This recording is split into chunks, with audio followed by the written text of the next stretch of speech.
ಇತ್ತೀಚಿನ ಸಂಚಿಕೆಗಳನ್ನು ಜಾಹೀರಾತಿನ ಕಿರಿಕಿರಿ ಇಲ್ಲದೆ ನೋಡಿ.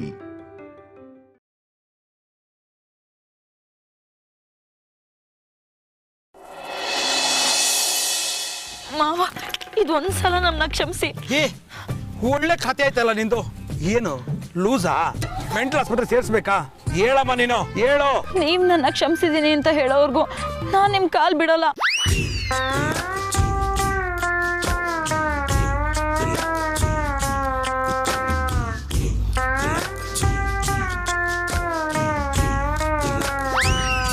ನೋಡಮ್ಮ, ನಿನ್ ನೋಡ್ತಾ ಇದ್ರೆ ಅಯ್ಯೋ ಪಾಪ ಅನ್ಸುತ್ತೆ. ಅದೇನ್ ಕತೆ ಹೇಳಮ್ಮ, ನನ್ನ ಕೈಲ ಸಹಾಯ ಮಾಡ್ತೀನಿ. ಯಾಕೆ ಮಾವ ಯಾರನ್ನೋ ಪ್ರಶ್ನೆ ಕೇಳೋ ತರ ಕೇಳ್ತಾ ಇದ್ದೀರಾ? ನಾನ್ ನಿಮ್ ಸೊಸೆ.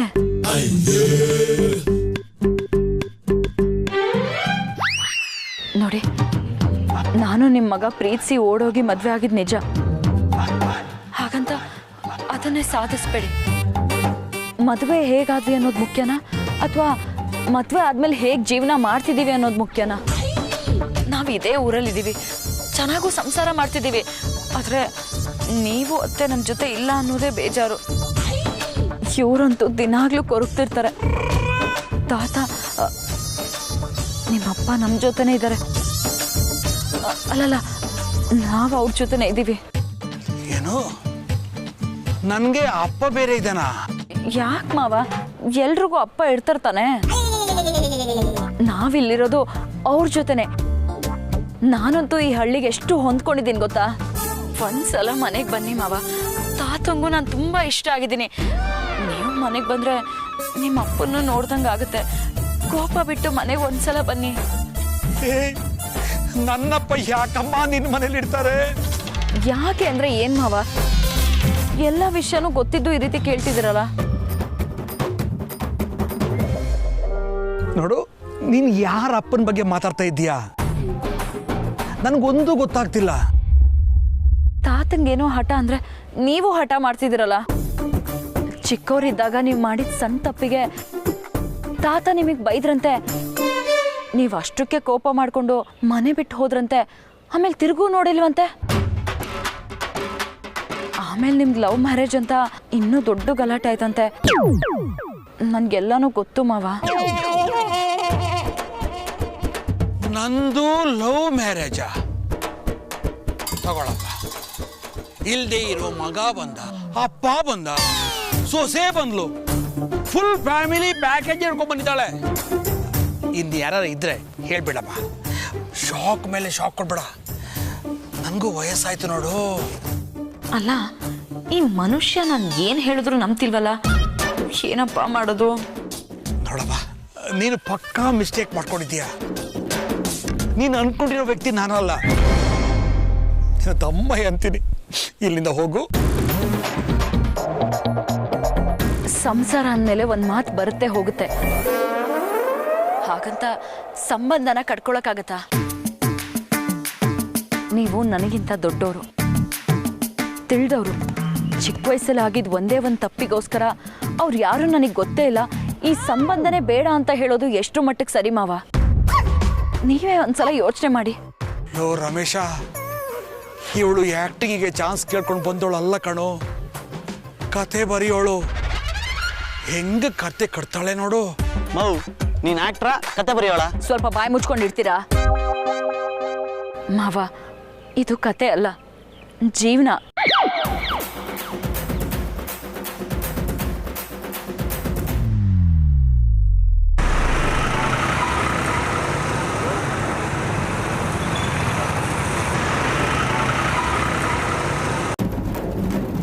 ಡಬ್ಬ ನನ್ನ ಮಕ್ಕಳು. ನಾನು ಹತ್ತು ಕರೆದು ಕಷ್ಟಪಟ್ಟು ಆಕ್ಟಿಂಗ್ ಮಾಡ್ತಿದ್ರೆ ಇವ್ರುಗಳಿಗೆ ತಮಾಷೆನಾ? ಇವಳು ನಾನು ನಮ್ಮ ಡೈರೆಕ್ಟರ್ ಕರ್ಕೊಂಡು ಹೋಗೋಣ ಸರ್. ಅಟ್ಲೀಸ್ಟ್ ಕತೆ ಬರೆಯೋಕ್ಕಾದ್ರೂ ಹೆಲ್ಪ್ ಆಗುತ್ತೆ. ರೀ, ಸ್ವಲ್ಪ ಸುಮ್ಮನೆ ಇರ್ರಿ. ಇದು ನಮ್ಮ ಫ್ಯಾಮಿಲಿ ವಿಷಯ, ತಮಾಷೆ ಅಲ್ಲ ಮಾವ. ಇದು ನನ್ನ ಮತ್ತೆ ನಿಮ್ಮ ಮಗನ ಜೀವನದ ಪ್ರಶ್ನೆ ಮಾವ. ನಾವು ನೆಮ್ಮದಿಯಾಗಿರ್ಬೇಕು ಅಂದ್ರೆ ನೀವು ನನ್ನನ್ನು ಕ್ಷಮಿಸಿ ನಿಮ್ಮ ಮನೆ ತುಂಬಿಸ್ಕೊಬೇಕು. ಇವಳು ನನ್ನ ಬಿಡೋ ಕಾಣಲ್ಲ. ಇವಳಿಂದ ತಪ್ಪಿಸ್ಕೊಳ್ಳೋದೇ ಸೇಫ್. ಏನಾದರೂ ಮಾಡಬೇಕು ಮಾವ. ನಾನು ಇಷ್ಟು ಕೇಳ್ಕೊತಾ ಇದ್ದೀನಿ, ನಿಮ್ಮ ಮನ್ಸು ಕರಗ್ತಿಲ್ವಾ? ಕರೆಕ್ಟ್ ಅಮ್ಮ, ಕರೆಕ್ಟ್. ನೀನು ಇಷ್ಟೊಂದು ಗೋಳಾಡ್ತಾ ಇರೋದನ್ನ ನೋಡೋದಕ್ಕೆ ನನ್ನ ಕೈಯಿಂದ ಆಗಲ್ಲ. ಹಾಗಂತ ನೀನು ಹೇಳ್ತಾ ಇರೋದನ್ನ ಒಪ್ಕೊಳ್ಳೋಕ್ಕೂ ಆಗಲ್ಲ. ಒಂದು ಕೆಲಸ ಮಾಡ್ತೀಯ? ಒಂದ್ ಕೆಲ್ಸ ಯಾಕೆ ಮಾವ, 100 ಕೆಲ್ಸ ಬೇಕಿದ್ರೆ ಮಾಡ್ತೀನಿ. ಅದೇನು ಅಂತ ಹೇಳಿ. ಹೋಗ್ಲಿ ಅನ್ಕೊಂಡ್ರೆ ಇವಳೇನಪ್ಪ ಇಷ್ಟೊಂದು ಸ್ಪೀಡ್ ಆಗಿದ್ದಾಳೆ. ಹಾಬಾಬಾಬಾ, 100 ಬೇಡಮ್ಮ, ಸದ್ಯಕ್ಕೆ ಇದು ಒಂದು ಮಾಡಿ ಪುಣ್ಯ ಕಟ್ಕೋ. ಅದು ಯಾರೋ ಹೇಳ್ದಿಯಲ್ಲ, ನನ್ನ ಮಗ, ಅವನ್ನ ಕರ್ಕೊಂಡ್ ಬಾ. ಅದೇನು ವಿಷಯ ಅಂತ ನಾನೂ ನೋಡಬೇಕು.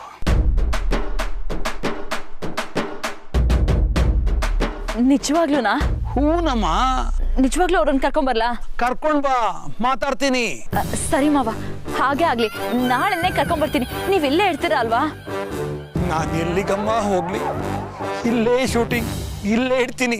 ನನಗೆ ಮೊದಲೇ ಗೊತ್ತಿತ್ತು ಮಾವ, ನೀವು ತುಂಬಾ ಒಳ್ಳೆಯವರು ಅಂತ. ನಿಮ್ಮ ಮಾತು ಹೊರಟಾದ್ರೂ ಮನ್ಸು ಹೂವಿನ ಥರ. ನೋಡೋ, ಈ ಹೊಗಳಿಕೆ ಎಲ್ಲ ಬೇಡ. ಮೊದಲು ಇಲ್ಲಿಂದ ಹೋಗು, ನಾವು ನಮ್ಮ ಕೆಲಸ ನೋಡ್ಕೋತೀವಿ. ಸರಿ ಮಾವ.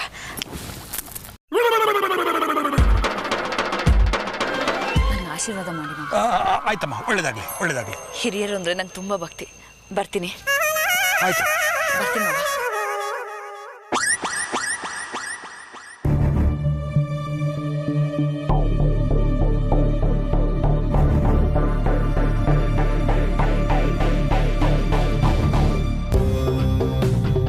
ಸದ್ಯ ಮಾವ ಒಪ್ಕೊಂಡ್ರು. ಇನ್ನು ನನ್ನ ಮ್ಯಾನ್ಷನ್ಗೆ ಹೋಗೋದನ್ನ ಯಾರೂ ತಡಿಯೋಕ್ಕಾಗಲ್ಲ. ಬಾಲನ ಕೈಲಾಗ್ದಿರೋದನ್ನ ನಾನು ಮಾಡಿ ತೋರಿಸ್ದೆ. ಅದಕ್ಕೆ ಹೇಳೋದು, ಹೆಣ್ಮಕ್ಳೇ ಸ್ಟ್ರಾಂಗ್ ಗುರು ಅಂತ.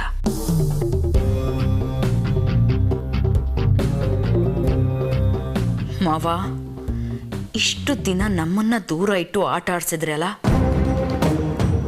ಒಂದ್ಸಲ ನಿಮ್ಮ ಕೋಟೆ ಒಳಗೆ ನನ್ನ ಎಂಟ್ರಿ ಸಿಗ್ಲಿ.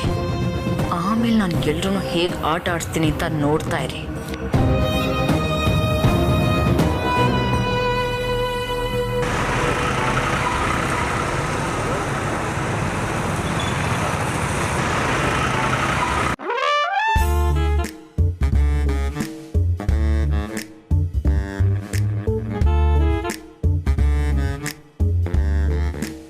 ಏನು ಗುರು ಇವಳು, ಸಂತೆಗೆ ಹೋಗ್ತೀನಿ ಅಂತ ಹೋದವಳು ಇಷ್ಟೊತ್ತಾದರೂ ಬರಲಿಲ್ಲ.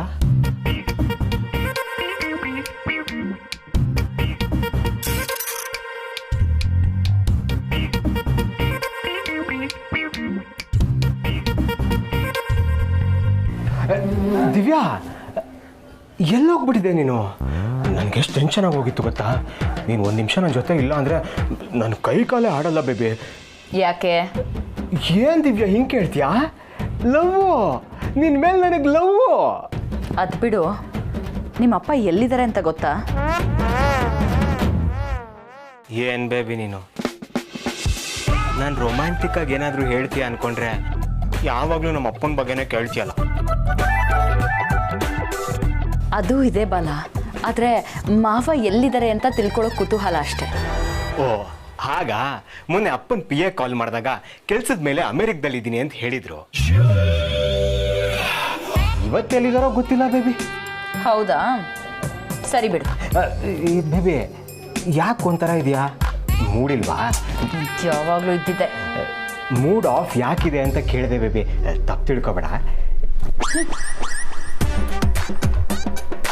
ಇವಳು ಯಾವಾಗ ಖುಷಿಯಾಗಿರ್ತಾಳೋ, ಯಾವಾಗ ಬೇಜಾರು ಮಾಡ್ಕೊಂಡಿರ್ತಾಳೋ ಒಂದು ಗೊತ್ತಾಗಲ್ವಲ್ಲ ಗುರು. ಈ ವಿಚಾರದಲ್ಲಿ ನಾನೇನು ಮಾತಾಡೋ ಥರನೇ ಇಲ್ಲ. ನೀನೇ ಏನಾದರೂ ಮಾಡಬೇಕು ಅಮುಲ್ ಬೇಬಿ. ದೊಡ್ಡವ್ರು ಮಾಡೋ ಕೆಲಸ ಚಿಕ್ಕವ್ರಿಗೆ ದಾರಿ ದೀಪ ಆಗಬೇಕೇ ಹೊರತು ದಾರಿ ಮುಳ್ಳಾಗಬಾರ್ದು. ಯು ಆರ್ ರೈಟ್ ಸತ್ಯ. ಮೊದಲು ನಾವು ರಿತುಗೆ ಧೈರ್ಯ ಹೇಳಬೇಕು. ಅವಳ ಜೊತೆ ನಾವಿದ್ದೀವಿ ಅನ್ನೋ ಕಾನ್ಫಿಡೆನ್ಸ್ ಒಳಗೆ ತುಂಬಬೇಕು. ಆಲ್ರೆಡಿ ಚಿಕ್ಕ ಮಾವ ರಿತುಗೆ ಹುಡುಗನ ಗೊತ್ತು ಮಾಡಿದ್ದಾರೆ ಅನ್ಸುತ್ತೆ. ಎಂಗೇಜ್ಮೆಂಟ್ ಯಾವಾಗ ಇಟ್ಕೊಳ್ಳೋಣ ಅಂತೆಲ್ಲ ಮಾತಾಡ್ತಾ ಇದ್ರು. ಇಲ್ಲಿವರೆಗೂ ವಿಷಯ ಮುಂದುವರೆದ್ಬಿಟ್ಟಿದ್ಯಾ? ನಾನು ರಿತುನ ಚಿಕ್ಕ ವಯಸ್ಸಿಂದ ನೋಡ್ತಾ ಇದ್ದೀನಿ. ಅವಳು ಬಿದ್ದು ಗಾಯ ಮಾಡ್ಕೊಂಡ್ರೆ ನನ್ನ ಕೈಲಿ ತಡ್ಕೊಳಕ್ಕಾಗಲ್ಲ. ಅಂಥದ್ರಲ್ಲಿ ಅವಳಿಗೆ ಇಷ್ಟ ಇಲ್ದರ ಮದುವೆ ಮಾಡಿಸ್ತಾರ? ನಾವೇನಾದರೂ ಮಾಡಲೇಬೇಕು ಸತ್ಯ.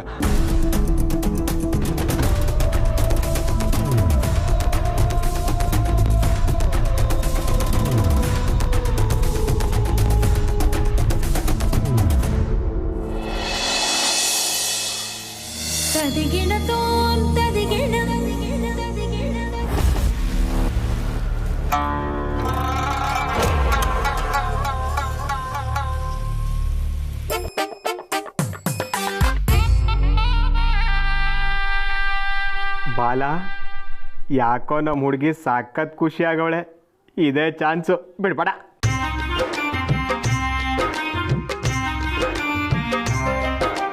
My name is Chitteswami. Oh darling, please love me. My name is Chitteswami. ಇದೇನಪ್ಪ ಆಶ್ಚರ್ಯ? ನಾನು ಕನ್ಸು ಕಾಣ್ತಾ ಇಲ್ಲ ತಾನೇ? ಕನ್ಸಲ್ಲ. ಅಲ್ಲ, ಮುಟ್ಟೋಕೋದ್ರೆ ಕೋಪ ಮಾಡ್ಕೋತಾ ಇದ್ದವಳು ಇವತ್ತು ಯಾಕೆ ಏನು ರಿಯಾಕ್ಟೇ ಮಾಡದೆ ಸುಮ್ಮನೆ ನಿಂತ್ಕೊಂಡಿದ್ದಾಳೆ? ಆಗ ಅಲ್ಲಿ ನೋಡಿದ್ರೆ ಕೈ ಬಿಡಿಸ್ಕೊಂಡು ಓಡೋದ್ಲು, ಈಗ ತಪ್ಪಿಕೊಂಡ್ರು ಸುಮ್ಮನೆ ನಿಂತ್ಕೊಂಡಿದ್ದಾಳೆ. ನನ್ನ ಹೆಂಡತಿ ಏನಾದರೂ ಲೂಸ್ ಆಗ್ಬಿಟ್ಟವಳ? ಒಂದೊಂದು ಸರಿ ಒಂದೊಂದು ಥರ ಆಡ್ತಾಳಲ್ಲ ಗುರು. ಬೇಬಿ, ಏನ್ ಬಾಲ? ಇವತ್ತೇನು ಬೇಬಿ ಫುಲ್ ಖುಷಿಯಾಗಿ ಒಳ್ಳೆ ಮೂಡಲ್ಲಿದ್ಯಾ? ಏನೂ ಇಲ್ಲ ಬಾಲ, ಹಾಗೆ ಸುಮ್ಮನೆ. ಸುಮ್ಮನೆ ಅಂತೂ ಅಲ್ಲ, ಏನೋ ಇದೆ. ಏನೋ ಅಂತ ನಂಗೆ ಹೇಳಲ್ವಾ? ನಾನು ಹೇಳಿದ್ರು ನೀನು ನಂಬಲ್ಲ ಬಿಡು. ಬೇಬಿ, ನಿನ್ನನ್ನು ಬಿಟ್ಟು ಯಾರನ್ನು ನಂಬಲಿ ನಾನು? ಏನು ಅಂತ ಹೇಳು ಬೇಬಿ. ಏನಿಲ್ಲ ಬಾಲ, ನಾನು ಕಂಡಿದ್ದ ಕನಸು ನನ್ಸಾಗೋ ದಿನ ಬಂತು, ಅದಕ್ಕೆ ಫುಲ್ ಖುಷಿಯಾಗಿದ್ದೀನಿ. ಕನ್ಸ? ಏನು ಬೇಬಿ ಅದು? ಅದು ನಾಳೆ ಮಾವನ ಮನೆ. ಬೇಡ ಬೇಡ, ಈಗಲೇ ಬಾಲಂಗೆ ವಿಷಯ ಹೇಳೋದು ಬೇಡ. ಏನು ಹೇಳ್ತಾ ಇದೆ ಬೇಬಿ? ಏನೋ ಮಾವ ಅಂತೇನೋ ಅಂದೆ, ಅದು ನಮ್ಮಪ್ಪನ ವಿಚಾರನಾ? ಹೋ ಬಾಲ, ಹೇಗಿದ್ರು ನಾವಿಬ್ರು ಸೇರಾಯ್ತು. ಇನ್ನು ನಾನು ಪ್ರೆಗ್ನೆಂಟ್ ಆದರೆ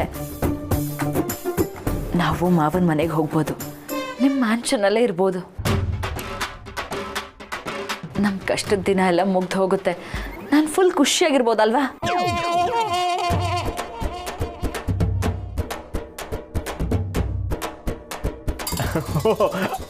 ಆಗ ಬೇಬಿ, ಕರೆಕ್ಟು. ಒಂದ್ಸರಿ ಸಿಹಿ ಸುದ್ದಿ ಬರ್ತಾ ಇದ್ದಂಗೆ ನಾವು ಅಲ್ಲಿಗೆ ಹೋಗ್ತಿರೋದೆ. You don't worry. ಅಂದಾಗೆ ಬೇಬಿ, ಒಂದು ಸಣ್ಣ ಕೆಲಸ ಇದೆ, ಹಿಂಗೋಗಿ ಹಂಗೆ ಬಂದ್ಬಿಡ್ತೀನಿ. ಅಡುಗೆ ಮಾಡಿರು ಬೇಬಿ.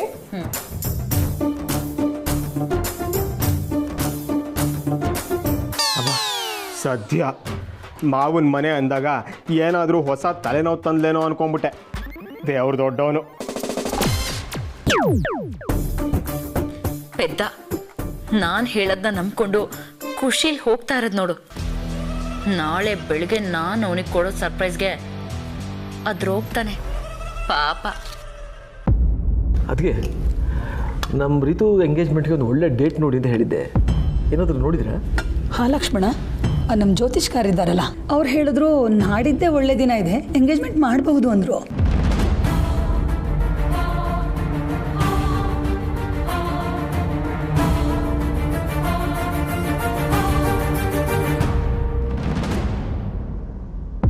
ವಾಟ್?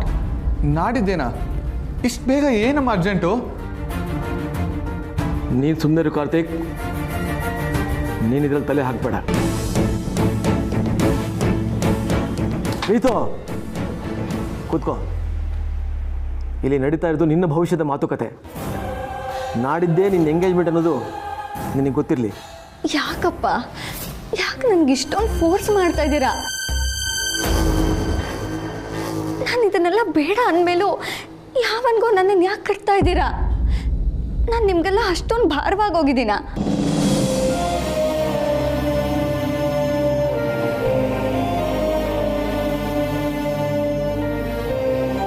ನೀನು ಇಷ್ಟೆಲ್ಲ ಅವಾಂತರ ಮಾಡ್ಕೊಂಡಿಲ್ಲ ಅಂದಿದ್ರೆ ನಾವಿಷ್ಟು ಬೇಗ ನಿನ್ನ ಮದುವೆ ಬಗ್ಗೆ ಚಿಂತನೆ ಮಾಡ್ತಾ ಇರಲಿಲ್ಲ. ನೀನು ನಿನಗೇನು ಬೇಕೋ ಅದನ್ನು ನೀನು ಮಾಡ್ಕೊಂಡಿದ್ಯಾ. ಈಗ ನಾವು ನಮಗೇನು ಬೇಕೋ ಅದನ್ನು ನಾವು ಮಾಡ್ಕೋತಾ ಇದ್ದೀವಿ.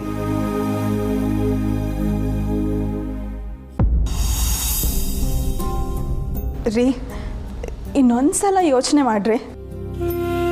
ಇಷ್ಟು ಚಿಕ್ಕ ವಯಸ್ಸಿಗೆ ಮದುವೆ ಅಂದರೆ ನೀನು ಸುಮ್ಮನೆ ಇರು ಊರ್ಮಿಳ. ಏನು ಚಿಕ್ಕ ವಯಸ್ಸು? ನಾವು ಈ ವಯಸ್ಸಲ್ಲೇ ಮದುವೆ ಮಾಡಿಕೊಂಡು ಗಂಡನ ಮನೆ ಸೇರಿರ್ಲಿಲ್ವಾ?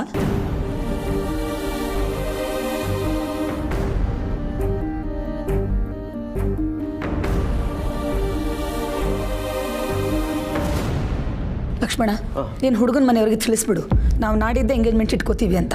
ಅವ್ರು ಬಂದ್ಬಿಡ್ಲಿ. ಸರಿ ಅದಕ್ಕೆ.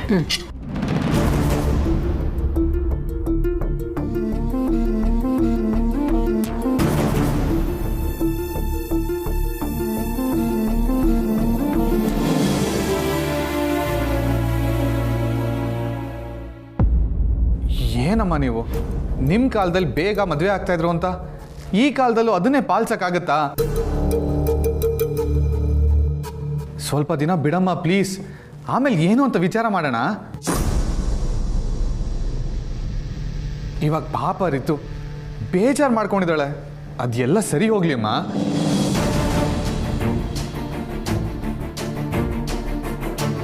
ಕಾರ್ತಿಕ್, ಕಬ್ಬಣ ಕಾದಾಗಲೇ ಬಡಿಬೇಕು, ಇಲ್ಲದೆ ಹೋದರೆ ಕೆಟ್ವಿ ಅಷ್ಟೇ. ನೀನು ಇದ್ರ ಬಗ್ಗೆ ಮಾತಾಡೋಕ್ಕೆ ಬರಬೇಡ. ನಾಡಿದ್ದು ರಿತು ಎಂಗೇಜ್ಮೆಂಟ್ ನಡೆಯುತ್ತೆ ಅಷ್ಟೇ.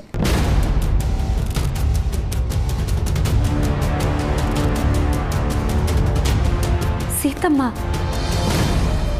ರಿತುಗೆ ಸ್ವಲ್ಪ ಟೈಮ್ ಕೊಡಿ, ಅವಳು ಸುಧಾರಿಸ್ಕೊಳ್ಳಿ, ಮಾನಸಿಕವಾಗಿ ಗಟ್ಟಿಯಾಗಲಿ, ಆಮೇಲೆ ಮದುವೆ ಮಾತುಕತೆ ಎಲ್ಲ ಮಾಡ್ಬೋದಲ್ವಾ? ಯಾಕೆ ಅಷ್ಟರಲ್ಲಿ ನೀನು ಇವಳನ್ನು ನಿನ್ನ ತಮ್ಮನ ಜೊತೆ ಕೊಟ್ಟು ಮದುವೆ ಮಾಡಿಸ್ಬಿಡ್ತೀಯಾ? ಹಾಗೇನಾದರೂ ಪ್ಲ್ಯಾನ್ ಇಟ್ಕೊಂಡಿದೀಯಾ ಏನು ಹುಡುಗಿ? ಹಾಗೇನೂ ಇಲ್ಲ ಸೀತಮ್ಮ. ಆ ದೇವರು ನಮ್ಮ ಹಣೆಯಲ್ಲಿ ಯಾರ ಹೆಸರು ಬರ್ತಿರ್ತಾರೋ ಅವ್ರ ಜೊತೆನೇ ಮದುವೆ ಆಗೋದು, ಆ ನಂಬಿಕೆ ನನಗಿದೆ. ರಿತು ಕಷ್ಟ ನನ್ನಿಂದ ನೋಡೋದಕ್ಕೆ ಆಗ್ತಿಲ್ಲ, ಅದಕ್ಕೆ ಆ ರೀತಿ ಹೇಳಿದೆ. ಹಾಗಿದ್ರೆ ಹೆತ್ತವ್ರ ಕಷ್ಟ ನಿನಗೆ ಅರ್ಥ ಆಗ್ತಿಲ್ವಾ? ಕಾಣಿಸ್ತಿಲ್ವಾ?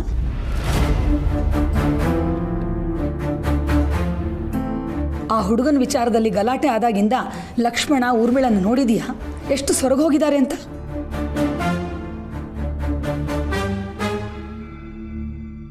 ಅದಕ್ಕೆ ನಾವು ಯಾರಿಗೂ ಸಮಜಾಯಿಷಿ ಕೊಡೋ ಅವಶ್ಯಕತೆ ಇಲ್ಲ. ಹಾಗೆ ನಾವು ದೊಡ್ಡವ್ರು ತಗೊಂಡಿರೋ ನಿರ್ಧಾರನ ಪ್ರಶ್ನೆ ಮಾಡೋ ಹಕ್ಕು ಯಾರಿಗೂ ಇಲ್ಲ.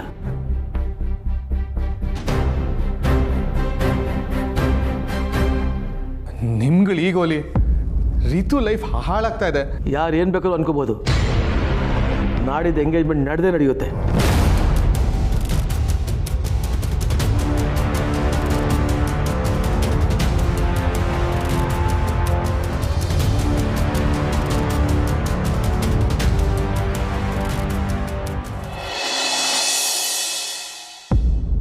ರಿತು ನೋಡ್ತಾ ಇದ್ರೆ ಅಯ್ಯೋ ಪಾಪ ಅನ್ಸುತ್ತೆ ಅಮೂಲ್ ಬೇಬಿ. ಇಷ್ಟು ಚಿಕ್ಕ ವಯಸ್ಸಿಗೆ ಏನೇನೆಲ್ಲ ಅನುಭವಿಸ್ತಿದ್ದಾಳೆ. ನನಗೂ ಅದೇ ಯೋಚನೆ ಆಗ್ತಾರೆ ಸತ್ಯ. ಮದುವೆ ಅಂದರೆ ಗಂಡು ಹೆಣ್ಣು ಒಪ್ಕೊಂಡು ಜೀವನ ಪೂರ್ತಿ ಜೊತೆಯಾಗಿರ್ತೀನಿ ಅಂತ ಮಾಡೋ ಪ್ರಾಮಿಸ್. ಇಲ್ಲ ಅಂದರೆ ಮದುವೆಗೆ ಯಾವ ಅರ್ಥ ಇರುತ್ತೆ ಹೇಳುತ್ತೆ? ಬಲವಂತದ ಮದುವೆನೇ ಅಲ್ಲ.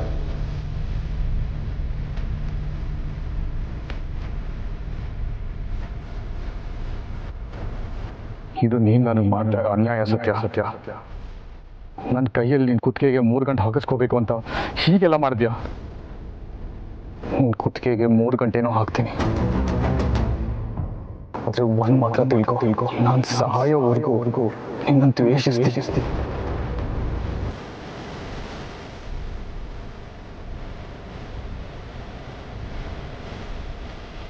ನಿನಗೂ ಇದು ಬಲವಂತದ ಮದುವೆ ಅಲ್ವಾ? ರಾಯರ್ ಹೇಳಿದಕ್ಕೆ ತಾನೆ ನೀನೇ ಮದುವೆ ಆಗಿತ್ತು.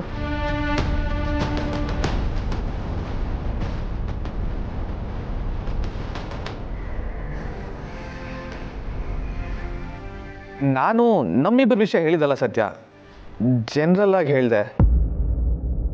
ಆದರೆ ನಮ್ಮಿಬ್ಬರು ಬದುಕೇನು ಸತ್ಯ ಅದೇ ಅಲ್ವಾ? ಬಲವಂತದ ಮದುವೆ ಎಷ್ಟು ಕಷ್ಟ ಅನ್ನೋದು ನಮಗಿಂತ ಹೆಚ್ಚಾಗಿ ಇನ್ಯಾರಿಗೆ ಗೊತ್ತಿರೋಕ್ಕೆ ಸಾಧ್ಯ ಹೇಳು?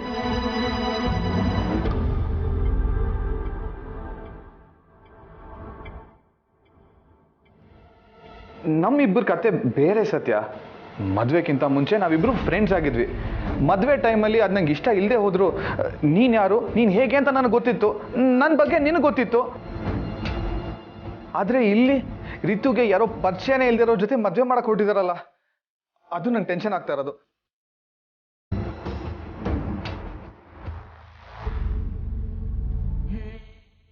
ನೋಡಿದ್ಯಾ, ಫ್ರೆಂಡ್ಸ್ ಆಗಿದ್ದು ಮದುವೆ ಆದ ನಮ್ಮ ಜೀವನನೇ ಇನ್ನೂ ಸರಿ ಹೋಗಿಲ್ಲ.